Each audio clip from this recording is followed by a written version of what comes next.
Salut les loutres, j'espère que vous allez bien. Aujourd'hui, on fait une vidéo un petit peu différente de ce que je faisais d'habitude, simplement parce que vous avez voté dans ma story Insta pour avoir une vidéo avec une transe et une voix off qui explique tout ce que je fais au moment où je le fais.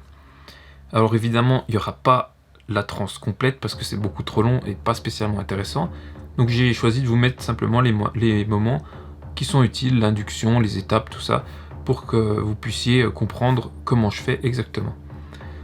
Alors en réalité, je fais une induction qui est quand même plus rapide que ça, donc j'ai un peu étoffé, parce que je descends vachement vite en transe, et j'ai pas besoin de faire toutes ces étapes, ou du moins pas aussi longtemps.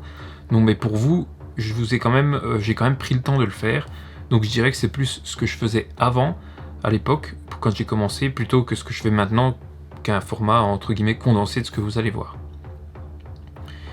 Donc je vais déjà vous montrer mon setup pour vous expliquer un petit peu comment je fais, comment ça se passe. Moi je me mets au sol, mais vous pouvez très bien vous mettre dans un lit, dans un fauteuil ou peu importe, là où vous êtes à l'aise. C'est vraiment il faut bien être à l'aise pour pouvoir profiter un maximum de l'expérience. À mes pieds, je mets 2 ifs que j'ai replantés récemment et ma tourmaline que je porte tous les jours d'ailleurs. C'est donc une bonne pierre de protection et d'ancrage. Pourquoi les ifs? Parce que c'est l'arbre qui fait le lien entre les mondes et ça me permet de m'enraciner en me faisant une ouverture, une porte vers les autres mondes. La tourmaline pareil, pour pouvoir m'enraciner correctement et me protéger.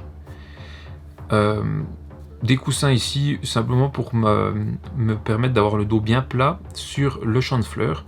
Le champ de fleurs, pour ceux qui ne savent pas ce que c'est des petits picots qui permettent de faire des sortes de points d'acupression. Et ça produit un peu une chaleur, comme ça c'est pas vraiment douloureux, c'est juste une chaleur sur le dos. Et c'est super agréable pour les gens qui sont kinesthésiques comme moi. Ça permet de saturer correctement et c'est vraiment top. Je vous conseille vraiment. J'ai déjà préparé, je veux dire, ma cape, ma légendaire cape en laine qui viendra me recouvrir au cas où il fasse un peu froid. Ici j'ai une pierre de lune noire et dans la main droite j'aurai une pierre de lune blanche. Pourquoi j'utilise des pierres de lune?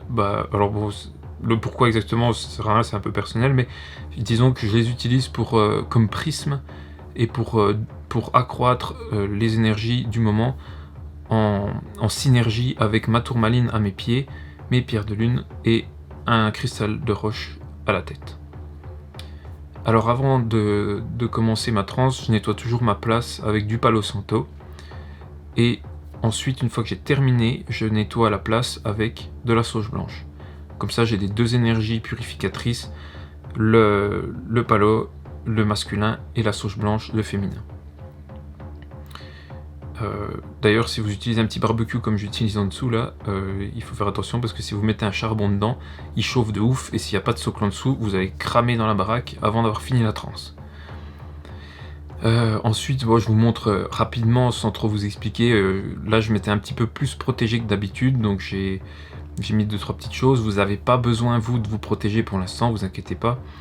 C'est juste que je faisais une transe un petit peu particulière où j'allais chercher des informations qui n'étaient pas pour moi. Et donc, ça nécessite un petit peu plus de précaution dans la pratique, dans la manœuvre. Mais vous inquiétez pas, pour vous, c'est juste pour aller voir votre animal totem, il n'y a pas de souci.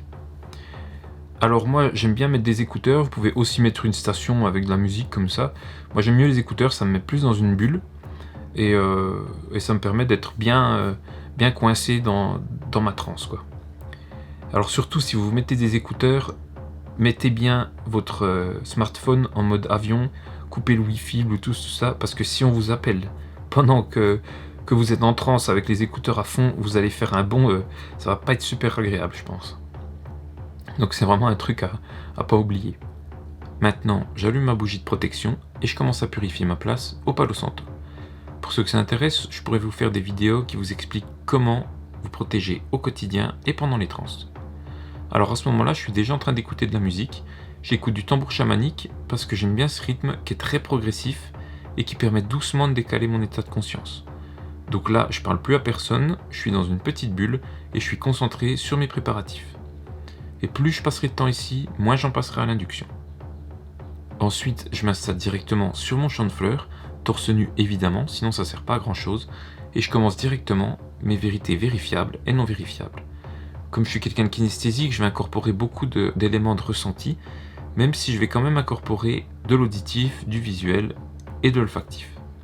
Donc là, je suis littéralement en train de me dire des choses comme « Ok, je viens de m'allonger pour faire ma transe, je sens le coussin derrière ma tête, malgré que j'ai les yeux fermés, je peux quand même filtrer un petit peu de lumière. » Et j'entends le tambour chamanique qui tape dans mes oreilles, dans mes écouteurs. Et je sens tous les picots du champ de fleurs qui chauffent mon dos à des endroits plus qu'à d'autres. Je sens ma cape qui chauffe un petit peu ma peau. Et je sens aussi la chaleur de la pièce et du soleil sur moi, sur ma peau. Et peut-être que mon état de conscience a déjà commencé à se modifier. Et quand je me dis ça, mon conscient vient vérifier l'information et je me rends compte que j'ai perdu les perceptions de la pièce qui se trouve autour de moi. Je sais pas si je suis plus près du mur à droite, je sais plus trop comment je suis placé, ni les éléments, comment ils se trouvent autour de moi. Et le fait d'en prendre conscience, ça décale encore plus mon état de conscience. Et ensuite, quand vous en aurez fait assez, vous pouvez simplement commencer à faire vos exercices de respiration. Donc pour ça, c'est très simple, comme je vous l'ai expliqué, 5 secondes d'inspiration, 5 secondes d'expiration. En imaginant qu'il y a comme un ballon à remplir dans tout votre corps, des pieds à la tête, et quand vous inspirez, il commence à se remplir par les pieds. Donc imaginez l'air et le ballon qui gonfle tout votre corps jusqu'à gonfler complètement votre torse et votre tête. Et vous faites ça toujours avec un rythme régulier, concentré sur le fait que l'air qui rentre dans vos narines est plus frais que l'air qui en ressort. D'ailleurs, vous pouvez même émettre l'intention que l'air qui ressort de votre bouche est chargé de tout ce dont vous n'avez plus besoin. Donc il peut être chargé de stress, d'émotions, d'énergie négative, peu importe. Simplement, à chaque respiration, chaque cycle, chaque inspiration, expiration, vous vous purifiez. Et ça, vous pouvez le faire pendant encore 2, 3, 4, 5 minutes si nécessaire. Alors moi, on voit que ma respiration, elle a commencé à changer, parce qu'en fait, j'ai déjà décroché. Donc je commence à avoir des signes de transe, des petits mouvements oculaires, des mouvements parasites dans les bras, dans les mains. C'est tout à fait normal, c'est simplement que je descends tranquillement dans ma transe.